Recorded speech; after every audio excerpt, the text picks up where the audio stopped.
In this video, we are going to find the number of tested devices after each test operation. Hello, I am Jagan. I am posting this video to share my knowledge in Python language with you. If this assists you in interview preparation anyways, I will be happy. For the question we are going to discuss in this video, we are given a value which represent the battery percentage of the device. Your task is to test each device in an order, the left to right, and count the number of devices tested for after each test operation. Okay, there's the rules of the game. So the battery percentage, if you go in the first position, okay, if it's greater than 0, then you increment the tested devices count. Okay, the first device count is 1, and then after this you decrease the battery percentage from the right to 1. So whatever value you put -1 after the position, and ensure the battery percentage never goes to below 0. Okay, so if suppose this is 0 and you are in this position, once this is done, when you go to next position, you subtract -1, it should not go below 0, it's always 0 or above. Okay, and then you move to the next device. If it's a 0, then you skip that position, go to the next position and see if it's 0 or greater than 0. If it's greater than 0, add the device, move on. Okay, so this is what the rules of the game. So now let's take that data and we go through a step-by-step validation. So this is the value we are given. Okay, first we can just say the input is p. Okay, so p of 0 is 1. Okay, so it's greater than 0. So we say the device count equal to 1. Okay, and then what happens to the list? We have to subtract with 1 after that p of 0. So 1 becomes 0, 2 becomes 1, this becomes 0, this becomes 2. So this is our new list. So we go to the next position, which is 1. P of 1 is 0. If it's 0, you just skip that position, go to the next one, which is P of 2. P of 2 is 1. It's a valid number. So the device count equal to 2. And then what happens to the list? From this position, go to right. 0. If it's -1, we can't do it. 0 is the minimum we put, and then 2 becomes 1. So this is our new list. So from here, P of 3, which is 0, we just skip, and then we just say P of 4, which is 1. So you say the device count equal to 2 plus 1, 3. So the output is 3. Okay, hope you understand. We can have a simple list and we can just do one more. So if you understand the flow, then it's easy to code. So the battery percentage is 0, 1, 2. We just say the list as p. Okay, instead of battery percentage. So p of 0, okay, p of 0 is 0. If it's 0, then you skip. So next one is p of 1. 1 is 1. So we say the device count equal to 1. And what happened to the list?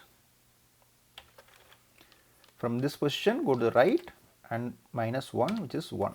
So this is the new list. So here P of 2 equal to 1. So the device count equal to 1 plus 1, 2. So the output is going to be 2. So this is what we are going to try. Okay. So as we always say, whenever you start the program, you go with the function. So we say define growwithdata. First what we did, we initialize the device count as 0, and then we just find the length of the input list. So we can loop in the list. So for index in range, the length of the list, we just say if the battery percentage of that position is greater than 0, then what we did, we just say the device count equal to whatever is device count plus 1, and then we say for from the correct position, current position to the right side, right, sub index in range from that position to the right till the end, we just say the battery percentage of that index position equal to battery percentage of that index position minus 1. If the minus 1 becomes negative, you have to get the 0. So we just say max of 0 or the current position minus 1, okay, whichever is the minimum, 0 or positive, okay. So if it goes negative, you go with 0. So that's why you put max of 0 or that value, okay. Then it just continues to the second position and third position. The return device count. Now let's call the function. Hope we don't have any syntax error. Right. So go with data becomes 3. So if you go with 0, 1, 2,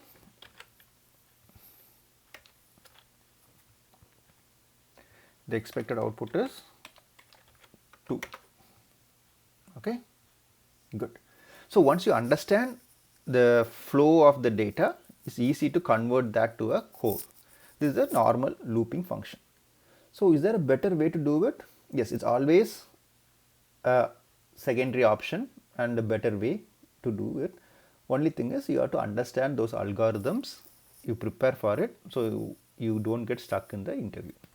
So before you go to the second option, let's ask what is 1 plus true. So 1 is the integer, true is a boolean. So 1 plus true is going to be 2. So whenever you add a boolean with the integer, it takes true as 1, false as 0. So 1 plus 0, which is false, is 1. So 0 plus false is 0. 0 plus true is 1. So true is considered 1, false is considered 0. So this is a basic Python function. Now, whenever you did the flow, right, have you understood how the numbers got reduced? We just going to see that flow in a different angle. Okay, so now you have the index value, right, 1, 1, 2, and 3. So 1, the first one is greater than 0. We just say device count equal to 1, and then what happened to the list? It just got reduced by one number, 0, and then this becomes 1, this becomes 0, and this becomes 2. So whenever the device count get a value and it moves on, right, so we just take only this, okay. Instead of saying like this, we can just say we are going to consider only from this position, right, only from this position. So we see the device count, whatever the value is, the next positions we see how many numbers are greater than the current position. 2 and 3 are greater, okay. Now we see, we go to the next position, which is P of 1, which is 0. We now will consider, we go to the P of 1, the device count is 1 plus 1, 2, and then you do the substring of it, which is 1 and 3, right. Now the device count 2, how many numbers are greater than 2? Only 1, right. So we move here, basically it becomes what, 1, 0, 1, 0, 1, right. So 3 is the greatest one. So we add the device count plus 1, which is 3, right?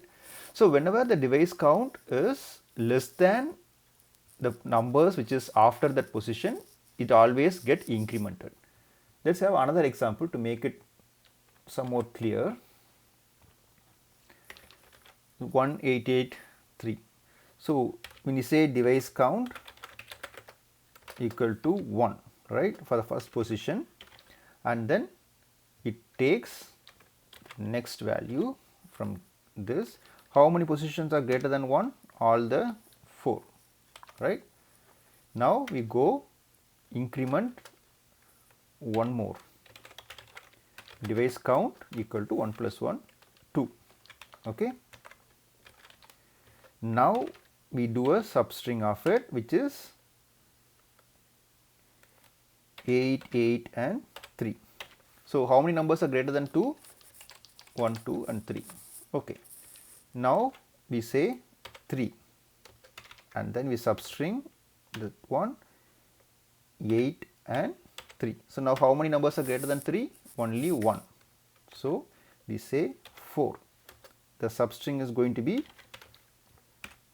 only 3. So is 3 greater than 4? No. So the loop ends here and we return the value as 4. Okay. So this is another way of seeing this output. Okay. How to convert that to a code? As you always do, just have the variable and then you build a function, and then in the function we just have the device count as 0, and then we just say for, that's the index position, right? So index in the list, right? So whenever you loop in, we just say the device count equal to the device count plus is the index greater than the device count. Okay, if it's greater than device count, you just add it. So whatever number plus true or false. Now you return the device count. Let's see how it works. So it's 3. Now we get 1883, it has to return 4, right? So the same process, you understand the flow in this way and you came up with the looping function, and you understand it this way and you came up with this algorithm, right? So the main understanding is you first listen to the question, you understand, and then you try to convert that into a code. We are going to talk about this kind of simple logic and algorithm in our future videos.